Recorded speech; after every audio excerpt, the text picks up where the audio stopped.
Plus légèrement, on va parler de vacances pour suivre les premiers touristes de juillet. Certains ont déjà pris leur quartier d'été avec un nouveau mode de séjour, le camping haut de gamme, que l'on appelle désormais l'hôtellerie de plein air. Les mobil-homes et les chalets sont de plus en plus confortables. Un exemple dans la Somme avec Guillaume Desplanques et Fabien Lambert.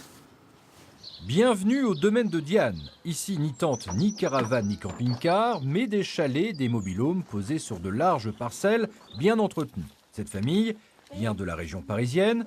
Avec un peu d'appréhension, Céline, la maman, passe pour la première fois un week-end dans un camping. Le temps de s'installer, elle est rassurée. C'est très chouette, le mobil-home est propre, c'est tout confort, le cadre est beau, donc non, je suis bien contente d'être venue. Avec un cours de tennis, 2 piscines dont une couverte avec des bains hydromassants, un restaurant, le tout niché dans un espace naturel de 60 hectares. Cet établissement classé 5 étoiles ressemble plus à un club de vacances. Aujourd'hui en France, plus d'un tiers des campings affichent 3 étoiles ou plus et se nomment désormais hôtellerie de plein air.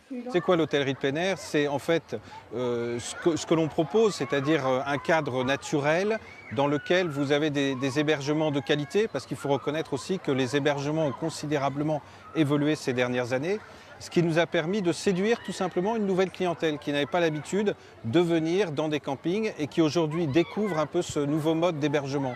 Prix d'une location à la semaine entre 600 et 800 euros. Une montée en gamme payante dans un secteur qui a enregistré l'an dernier 2 milliards d'euros de chiffre d'affaires, soit 2 fois plus qu'il y a 10 ans. Selon un sondage, 25% des campeurs appartiennent désormais à la catégorie CSP+.